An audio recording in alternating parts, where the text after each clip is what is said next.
अच्छा, मज़े की बात ये थी कि इस थेरेपी से पहले, इस दुआ से पहले ना, बल्कि दुआ तो मैंने कर ली, मुझे समझ आ गई कि माफ़ करना होता है, दिल साफ़ करना होता है और बेगर्ज़ प्यार करना होता है।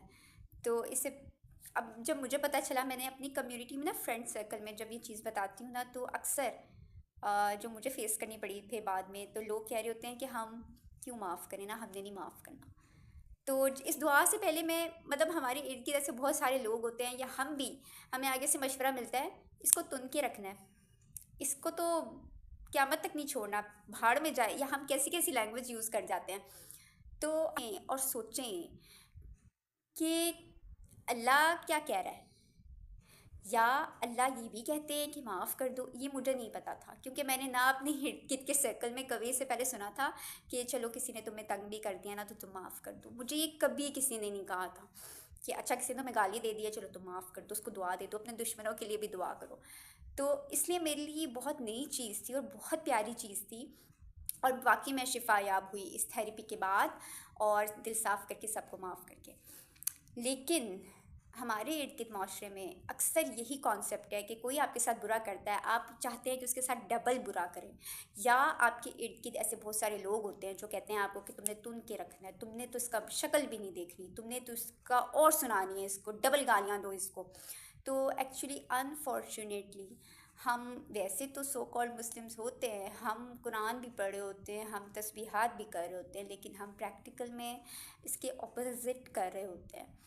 हम माफ़ नहीं कर रहे होते, हम दिल साफ़ नहीं कर रहे होते, और बल्कि इससे ऑपोजिट ही कर रहे होते हैं कि हम डबल बदला लेंगे, बदला लेने की इजाज़त है या कुछ भी, तो दूसरों पर इल्ज़ाम भी लगा देते हैं। बदले की आग में, गम में, रंज में हम अगले पे डबल डबल उस पे करना शुरू कर देते हैं अटैक्स।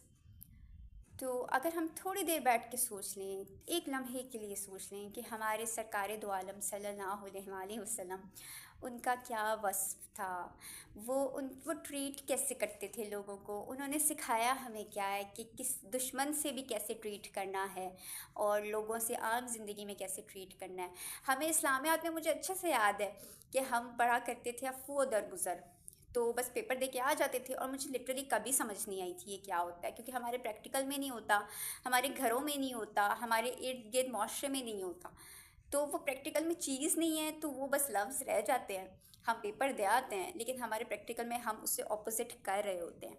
तो क्या हम कभी सोचते हैं बैठ के कि अफ़्व दरगुज़र क्या होता है, और बर्दाश्त भी करना है, माफ़ भी करना है, प्यार से रहना है। असल मैसेज ये था, आप सब उन्होंने उससे ऑपोजिट देखा होता है, उन्होंने लड़ाइयाँ देखी होती हैं, नफ़रतें देखी होती हैं, तो एक्चुअल में तो हम इस्लाम वो फॉलो कर ही नहीं रहे होते।